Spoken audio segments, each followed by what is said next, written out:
Vitré, le pays de Vitré, 80 000 habitants, c'était un bassin agricole. 45% des actifs étaient dans l'agriculture. Aujourd'hui, 5%. Et c'est devenu en 35 ans un pays industriel. Par exemple, 14 entreprises de plus de 500 salariés dans un rayon de 10-15 minutes.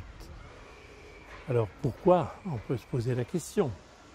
Alors qu'un syndicat en 1976 avait fait son assemblée générale à Vitré et avait titré « Le pays de Vitré est appelé à disparaître ». C'était le titre du journal. Commencer une vie politique avec ce message, c'était difficile.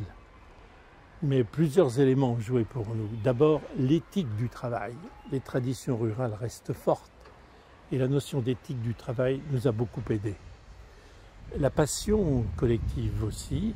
Nous travaillons régulièrement avec les entreprises, les associations, ça a beaucoup aidé. Et puis l'anticipation. Nous avions réservé le long des échangeurs des réserves foncières. Moi j'avais appris ça quand j'avais fait de l'autostop aux États-Unis, que c'était un élément de développement. Et nous avons construit aussi 31 bâtiments industriels pour des entreprises ou du tertiaire.